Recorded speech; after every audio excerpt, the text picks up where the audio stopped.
Hello dear students, आज आप सभी के लिए मैं टेंस का सबसे पहला part classification of present tense का। आपको पता है कि प्रेजेंट टेंस के चार वर्गीकरण हैं। एक है प्रेजेंट इंडेफिनिट टेंस, दूसरा प्रेजेंट कंटीन्यूअस टेंस, तीसरा प्रेजेंट परफेक्ट टेंस और चौथा present perfect continuous tense.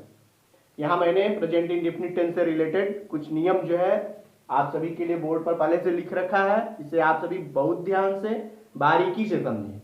Tense आप जानते होंगे, लेकिन इनकी कुछ महत्वपूर्ण बिंदुओं को आप जरूर मिस करते हैं, इसलिए इसे ध्यान पूर्वक पूरी वीडियोस देखें और पूरी रूल्स को ध्यान में रखते हुए आगे काम करें। इसमें थोड़ी सी भी गलतियां आपको जो है कंफ्यूज कर सकती हैं और आप प्रेजेंट इंडेफिनिट टेंस से संबंधित बहुत सारी गलतियां कर सकते हैं। और इसीलिए यहाँ पर रूल्स मैं लिखते जा रहा हूं, इसका एग्जांपल देते जा रहा हूं। इसमें कौन सी मुख्य बारीकियां उन्हें आपको देखना चाहिए। सबसे पहले तो टेंस, किसी भी टेंस का, चूंकि हम हिंदी से अंग्रेजी ट्रांसलेशन के रूल पर चल रहे हैं, उसी को आधार बनाकर हम टेंस को समझने का प्रयास कर रहे हैं। तो यहाँ आपको यह देखना होगा कि प्रेजेंट इंडेफिनिट टेंस की हिंदी पहचान क्या होती है और अंग्रेजी में उसे बनाते समय हमें किन नियमों का पालन करना चाहिए। तो सबसे पहले आप देखें यहाँ प्रेजेंट इंडेफिनिट टेंस।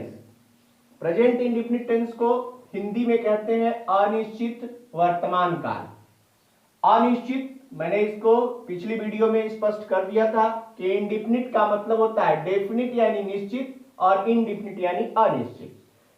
और टेंस यानी काल या समय, समय को भी परिभाषित किया था मैंने कि समय यानी काल, केवल समय ना देखें इसको, बल्कि इसको इस तरह से समझें कि किसी भी कार्य के करने के समय को बताता है टेंस।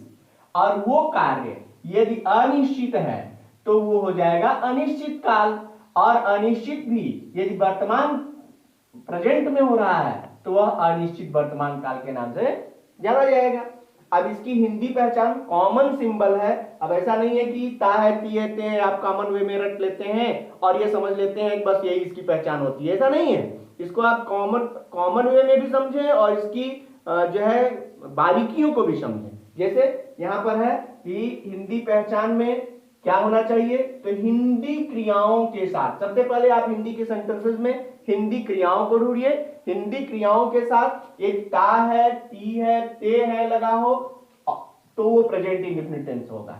इनके साथ ही इत्यादि, इनके साथ हमने लगाया इत्यादि, यानी ऐसे वर्ब्स, ऐसी क्रियाएं जो प्रेजेंट टेंस में हो और कार्य का अनिश्चित होना पाया जाए, जिनसे प्रेजेंट टेंस में कार्य का अनिश्चित होना पाया जाए, वहां प्रेजेंट इंडेफिनिट टेंस होता है। इसमें अब आप समझेंगे इसका मतलब हुआ कि इसके अलावा भी प्रेजेंट इंडेफिनिट टेंस की पहचान हो सकती है। और प्रेजेंट इंडेफिनिट टेंस की इसके अलावा पहचान क्या हो सकती है, तो अब ये आपको स्पष्ट बताया नहीं जा सकता, बल्कि समझाया जा सकता है कि ये जो प्रेजेंट टेंस में जब कार्य का अनिश्चित इंडेफिनिट होना पाया जा रहा हो, कार्य करने का समय निश्चित ना हो, तो वो प्रेजेंट इंडेफिनिट टेंस कहलाएगा। इसमें कभी कभी ऐसे भी सेंटेंस जाते हैं, एग्जांपल के लिए मैं आपको यहां क्लियर कर दूं कि आप ता है, ती है, ते है को पकड़ के बैठे रहते हैं कि प्रेजेंट इंडेफिनिट टेंस बनेगा, लेकिन कुछ ऐसे सेंटेंसेस आ जाएंगे जिसमें रहा है, रही है लगा होगा और आपको जो है उसे प्रेजेंट इंडेफिनिट टेंस में बनाना होगा। क्योंकि कुछ ऐसे वर्ब्स हैं जो कंटिन्यू नहीं होते, वो इंडेफिनिट अनिश्चित ही होते हैं। जैसे एक कॉमन सा ट्रांसलेशन मैं बताऊं आपको कि आपसे पूछा जाता है क्या आपको यह बात समझ में आ रही है, आप कहते हैं यस, मैं ये समझ रहा हूं। लेकिन आप समझ रहे हैं, यहां पर इस बात को समझने का प्रयास करें कि समझ रहा हूं, रहा है, रही है, रहे, आप आगे पढ़ेंगे प्रेजेंट कंटीन्यूअस टेंस की पहचान बनती है, लेकिन ये प्रेजेंट कंटीन्यूअस टेंस नहीं है। क्यों नहीं है? क्योंकि ये कार्य अनिश्चित है, यानी समझने की क्रिया कंटिन्यू नहीं हो रही। जब तक समझाया जा रहा है तब तक आप समझ रहे हैं। इसलिए कुछ ऐसी क्रियाएं हैं जो इंडेफिनिट में ही बनती हैं और उनसे कार्य का अनिश्चित होना पाया जाता है, इसलिए वहां प्रेजेंट इंडेफिनिट टेंस ही का प्रयोग करना चाहिए। अब आप जब ये क्लियर कर लेंगे कि ये सेंटेंस प्रेजेंट इंडेफिनिट टेंस का है, तब आपको जरूरत पड़ेगी कि वो वाक्य, जो सेंटेंस आपको हिंदी में है, उसे अनुवाद करते समय, ट्रांसलेशन करते समय या अंग्रेजी में कन्वर्ट करते समय अपने दिमाग में भी, जैसे बोलचाल की भाषा में भी जब आप कोई सेंटेंस अपने दिमाग में बना लेते हैं तो उसको ट्रांसफर करते समय आपको ग्रामर के नियमों में फिट करना चाहिए। तो उसमें सबसे पहली आवश्यकता ये होगी कि आप वाक्य का सेंटेंस, यानी जो भी हिंदी का वाक्य है उसका सेंटेंस समझिए। किसी भी वाक्य को अंग्रेजी में बदलते समय पहले टेंस समझिए, फिर उसका सेंटेंस। टेंस यानी काल, present tense, past tense, future tense, इसके चार चार भाग होंगे, 12 टेंस बन जाते हैं। और दूसरा सेंटेंस, आप देख रहे होंगे पिछले वीडियोस में मैंने बना रखा है, ट्रांसलेशन बनाते समय मैं जो है सेंटेंस बनाता हूं, जिसमें सबसे पहला होता है अफर्मेटिव सेंटेंस, दूसरा होता है नेगेटिव सेंटेंस, तीसरा होता है इंट्रोगेटिव सेंटेंस। अब नेगेटिव में नहीं वाले वाक्य, कभी नहीं वाले वाक्य, इंट्रोगेटिव में क्या से शुरू होने वाले वाक्य या प्रश्नसूचक शब्द वाले वाक्य, या इसमें कुछ और भी एक्स्ट्रा क्वेश्चन वर्ड्स होते हैं जिनके साथ अलग से फार्मूला यूज किया जाता है। तो जब आप सारे सेंटेंस को समझेंगे और उनमें प्रयोग होने वाले रूल्स को जब जानेंगे तो आपका सेंटेंस बिल्कुल सही बनेगा। आप अब यहां देख सकते हैं, यहां सबसे पहले हमने रूल लिखा है अफर्मेटिव सेंटेंस का। अफर्मेटिव सेंटेंस में सबसे पहला रूल है कि जब सब्जेक्ट एक वचन का हो, यानी संज्ञा एक वचन की आई हो, या उसके अलावा प्रोनाउन में ही, सी, इट आ गया हो। ही यानी वह पुरुष के लिए, शी यानी स्त्री के लिए, इट यानी निर्जीव चीजों के लिए ऐसा आया हो, तो इनका अनुवाद बनाते समय आपको ध्यान देना चाहिए कि पहले आप सब्जेक्ट लिखिए, फिर वर्ब फर्स्ट में SEIS लिखिए, फिर ऑब्जेक्ट लिखिए, फिर अदर्स लिखिए। जैसे एक सेंटेंस यहां मैंने दे रखा है, राम अपनी पुस्तक पढ़ता है, तो आप इसको बनाएंगे तो हो जाएगा राम सब्जेक्ट, कौन से प्रश्न पूछिए सब्जेक्ट मिल जाएगा, कौन अपनी पुस्तक पढ़ता है, राम। उसके बाद क्या लिखना है, क्योंकि राम सिंगुलर नंबर एक वचन संज्ञा है, इसलिए इसके साथ जब भी लगेगा तो वर्ब के फर्स्ट फॉर्म में, वर्ब फर्स्ट यहां मैं लिखा हूं, आप समझें इसको, वर्ब फर्स्ट यानी वर्ब का फर्स्ट फॉर्म होगा और उसमें SEIS लगाने की एक विधि है, उसमें लगाते समय कुछ चीजों को ध्यान में रखना चाहिए, इसको भी आपको अगले वीडियो में दे दिया जाएगा। पहले आप यहाँ ये समझें कि ये जब ट्रांसलेशन बनाएंगे तो पहले हो गया राम सिंगुलर नंबर, फिर उसके बाद हो जाएगा रीड यानी पढ़ना, वर्ब फर्स्ट है, इसमें यस लगा देंगे, हो जाएगा रेड्स, अपनी पुस्तक, क्या पढ़ता है, अपनी पुस्तक। ऑब्जेक्ट ढूंढने के लिए क्या से प्रश्न पूछा जाता है, क्या पढ़ता है, अपनी पुस्तक, तो रेड्स अपने की अंग्रेजी, राम के साथ अपने की अंग्रेजी। जो पॉसेसिव केस, पर्सनल प्रोनाउन का एक चार्ट मैंने दिया था, उसको आप समझे कि जब उसमें पॉसेसिव केस अपना, अपने, अपनी की अंग्रेजी जब बनानी होती है तो वहां अपना, अपनी की अंग्रेजी सब्जेक्ट के अनुसार चलती है, यानी सब्जेक्ट राम है, पुरुष है, तो उसके साथ अपने की अंग्रेजी हिज होती है, Ram reads his book. Clear? Next आइए, इसमें एक और फार्मूला बनता है बहुवचन संज्ञा के लिए और आई वी यू दे के लिए, यानी इस तरह के सेंटेंसेस हैं आपके सामने जिसमें बहुवचन की संज्ञा आई हो या आई वी यू दे हो, तो उनका अनुवाद बनाते समय पहले आपको सब्जेक्ट लिखना होगा, फिर वर्ब फर्स्ट। यहां देखें, यहां वर्ब फर्स्ट में SEIS लगता है और यहां केवल वर्ब का फर्स्ट फॉर्म लगता है। उसके बाद ऑब्जेक्ट लिखेंगे, फिर अदर्स लिखेंगे। जैसे लड़के मैदान में खेलते हैं, तो जब आप इसको बनाएंगे तो हो जाएगा द बॉयज, सब्जेक्ट हो गया, बॉयज प्लूरल नंबर है इसलिए वर्ब का फर्स्ट फॉर्म लगाएंगे, इसमें SEIS का प्रयोग नहीं करेंगे। The boys play in the field. इसे आप देखें और इसे नोट भी करते चलें। आइए हम अगले रूल की ओर चलते हैं, क्योंकि नेगेटिव और इंट्रोगेटिव भी देखना है, तो हम इसे मिटाते हैं, आगे बढ़ते हैं।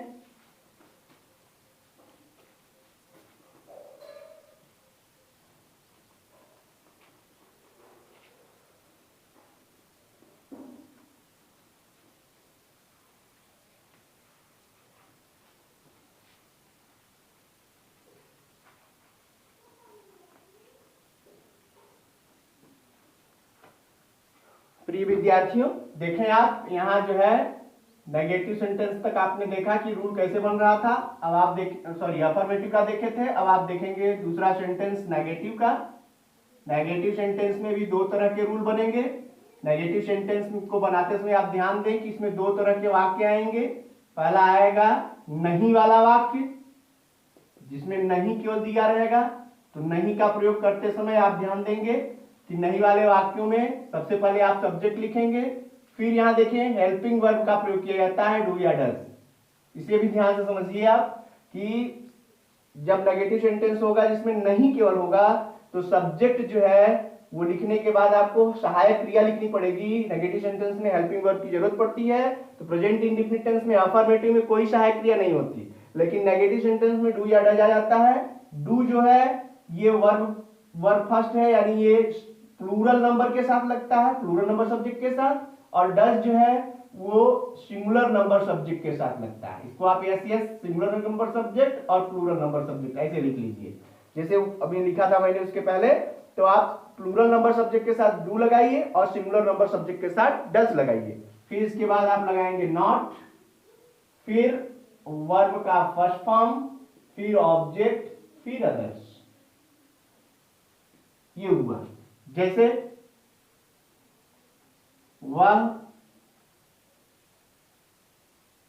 वह सड़क पर नहीं दौड़ता है।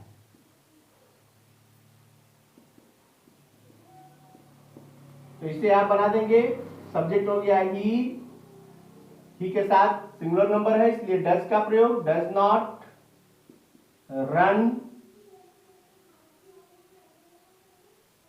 On the road. ओके, दूसरा रूल आप कभी नहीं के लिए लिखेंगे। कभी नहीं वाले वाक्यों में रूल बदल जाएगा।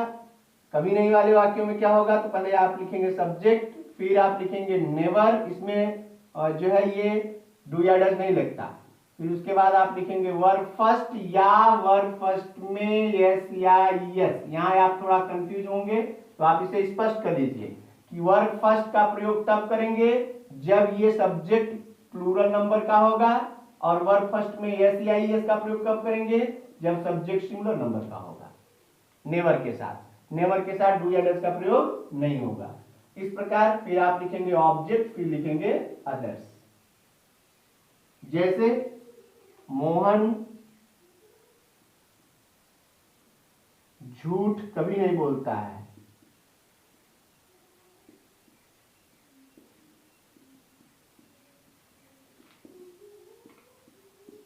इसे आप बनाएंगे तो जाएगा subject Mohan never tells. Tells क्यों लगा यहां पर यस या यस? टेल माने बोलना, झूठ बोलने के लिए टेल का प्रयोग, सत्य बोलने के लिए स्पीक का प्रयोग होता है। तो मोहन के साथ एस या एस इसलिए लगा क्यों मोहन जो है सब्जेक्ट सिंगुलर नंबर का है, तो एस या एस लगाएंगे। और नेवर के साथ यदि यहाँ प्लूरल नंबर का सब्जेक्ट रहेगा तब एस या एस नहीं लगाएंगे, तब वर्ब फर्स्ट लगाएंगे। इस बात का ध्यान देना है। मोहन नेवर टेल्स अ लाई, ये आपका नेगेटिव सेंटेंस हो गया। इसे आप ध्यान से समझ लें, इसे आप नोट भी करते चलें। आइए अब हम इंट्रोगेटिव सेंटेंस की ओर चलते हैं। आप चाहें तो वीडियो को रोककर इसका स्क्रीनशॉट लेकर के उसके बाद आप अपने नोटबुक पर बाकायदे इसका रूल लिखते रहें, ताकि इसमें होने वाली छोटी छोटी समस्याएं जो है वो आपको क्लियर होती रहें।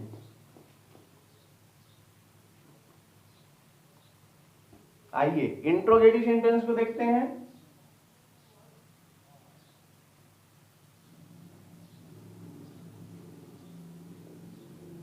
इंट्रोगेटिव सेंटेंस में जब आप प्रयोग करेंगे तो इसमें थोड़ी और सावधानी बरतनी होगी। इसमें सबसे पहला आपको रूल लेंगे क्या से शुरू होगा जो वाक्य, उसके लिए क्या से शुरू होने वाले वाक्यों के लिए। तो इसमें आप रूल लेंगे कि पहले लिखेंगे आप डू या डज, फिर आप लिखेंगे सब्जेक्ट, फिर आप लिखेंगे verb first plus object plus others plus question mark. यहां आप इसको ध्यान दें। डू या डज में आप क्लियर हो चुके हैं। पहले आपको बता दिया गया है कि डू का प्रयोग हमेशा आप प्लूरल नंबर सब्जेक्ट के साथ करिए, डज का प्रयोग हमेशा सिंगुलर नंबर सब्जेक्ट के साथ करिए। और जब ये डू या डज आ जाएंगे तब वर्ब के साथ कोई फार्मूला नहीं चलता है। इसमें आप एक बात सावधानी पूर्वक समझ भी सकते हैं कि डू जो है वो मेन वर्ब है और मेन वर्ब के रूप में ये प्रयोग होता है कि वर्ब फर्स्ट है और एस या ईएस लगा देने से देख रहे हैं आप कि सिंगुलर नंबर बनाया जा रहा है, यानी ये सिंगुलर नंबर बनाने के लिए एस या ईएस का प्रयोग किया जा रहा है। इसी प्रकार जैसे क्या तुम प्रतिदिन बाजार जाते हो,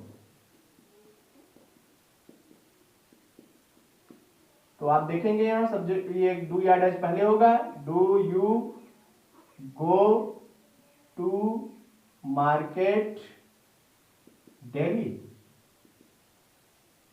ये आपका हो गया क्या से शुरू होने वाले वाक्य। दूसरा रूल लिखेंगे आप प्रश्न सूचक शब्द वाले वाक्य।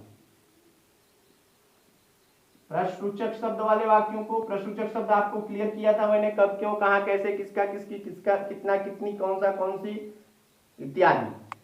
तो ये जो प्रश्न सूचक शब्द होते हैं ये वाक्य के बीच में रहते हैं, लेकिन जब आप इसका अनुवाद बनाते हैं तो इसका रूल हो जाता है कि क्वेश्चन वर्ड आपको पहले मिलेगा, प्लस डू या डज लिखना होगा, फिर आपको सब्जेक्ट लिखना होगा, फिर वर्ब फर्स्ट लिखना होगा, प्लस ऑब्जेक्ट लिखना होगा, plus others, plus question mark लिखना होगा। इसको आप देख लें। तुम कक्षा में शोर क्यों करते हो।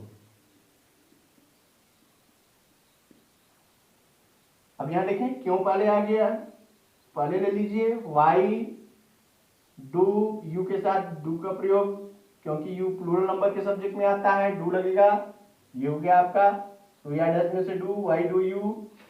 अब शोर मचाना है या शोर करना है, यानी मेक ए नॉइज,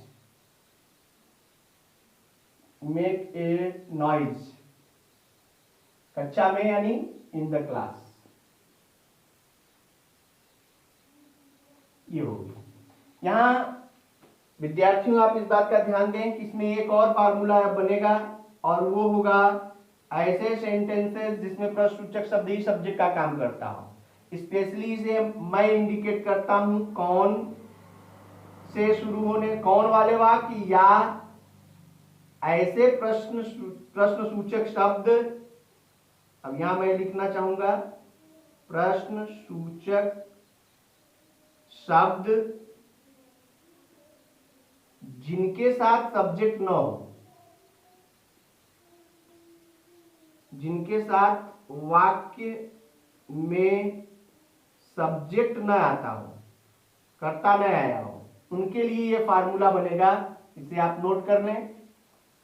जैसे हु वाले वाक्यों में सब्जेक्ट नहीं आता, इसलिए हु जो है वो सब्जेक्ट के प्लेस पर ही रहता है। और ऐसा नहीं केवल हु ही आता है, इसके अलावा भी प्रश्नसूचक शब्द ऐसे होते हैं कुछ जिनके साथ सब्जेक्ट वाक्य में नहीं आता। तो ऐसे वाक्यों का अनुवाद बनाते समय आपको ये ध्यान देना चाहिए कि सबसे पहले आप लिखेंगे question word plus verb first या वर्ब फर्स्ट में एस या ES plus object plus others plus question mark. यहां आपको यह फार्मूला बड़े ही बारीकी से समझने की जरूरत है, इसी में गलतियां करने के मैक्सिमम चांसेस होते हैं। मैं ऊपर के सेंटेंसेस को मिटाकर इसको स्पष्ट करूंगा।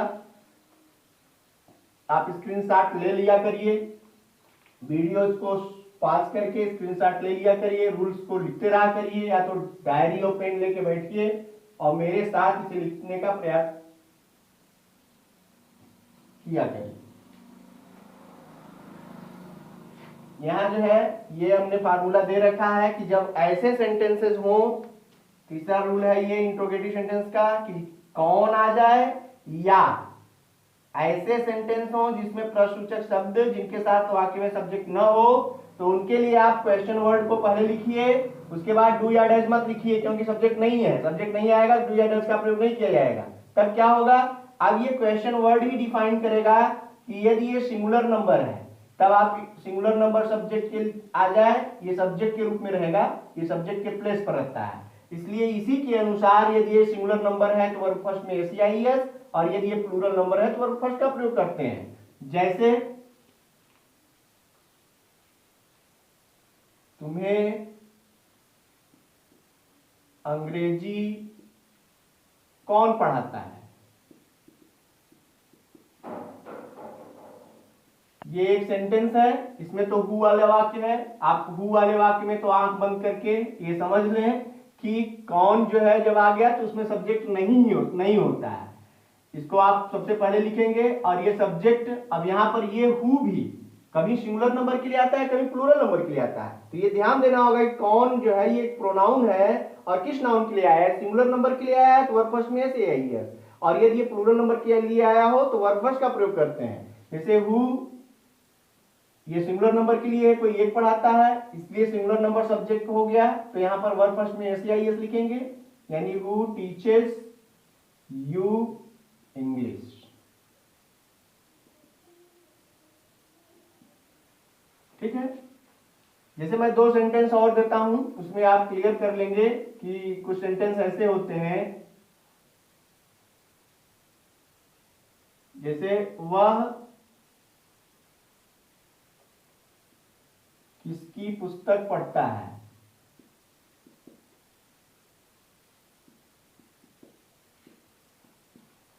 और हो जाए कौन सा लड़का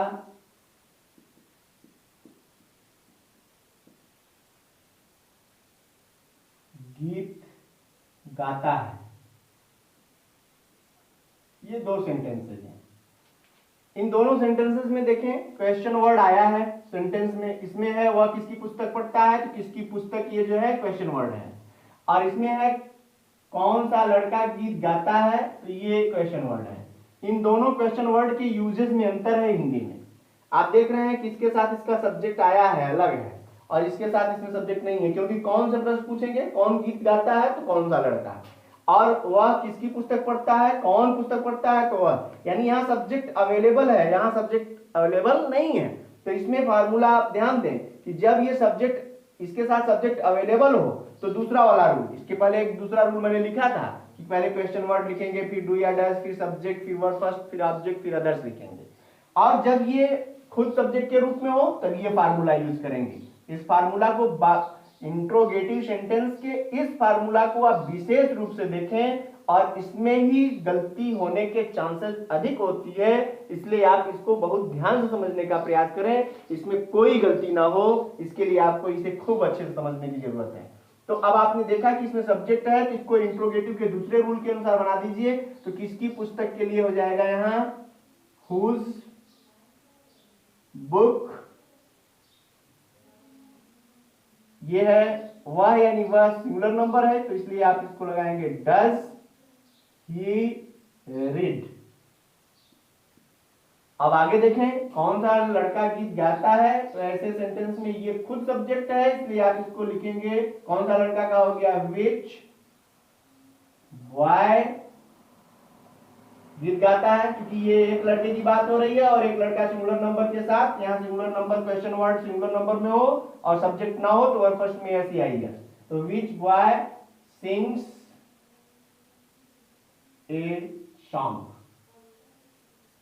ये क्वेश्चन मार्क रहेगा, ये इंट्रोगेटिव सेंटेंस ही होगा, लेकिन इसका पूरा का पूरा फार्मूला अफर्मेटिव के नियमों से बनेगा, और ये क्वेश्चन वर्ड वाला वाक्य क्वेश्चन वर्ड से ही बनेगा। यानी ये दो तरह के नियम हुए प्रेजेंट इंडेफिनिट टेंस के।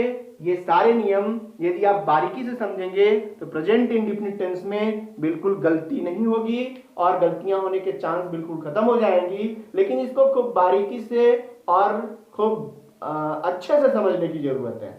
आप इसे हल्के में समझेंगे या छोटी क्लासेस के में पढ़ाई गई चीजों तक ही सिमट कर रह जाएंगे तो इसकी गहराइयों को छोड़ देंगे और तब आपका ज्ञान छिछला हो जाएगा। इसलिए आप डीप स्टडी की ओर जाइए और इनकी गहराइयों को, इनकी बारीकियों को समझने का प्रयास करिए। इसी के साथ आप सभी प्रेजेंट इंडेफिनिट टेंस से रिलेटेड सारे कंफ्यूजन को दूर कर लिए होंगे। और भी कंफ्यूजन होंगी तो इससे रिलेटेड आप कमेंट्स सबको देते रहेंगे तो मैं उससे रिलेटेड वीडियो आपके पास पहुंचाने का प्रयास करूंगा।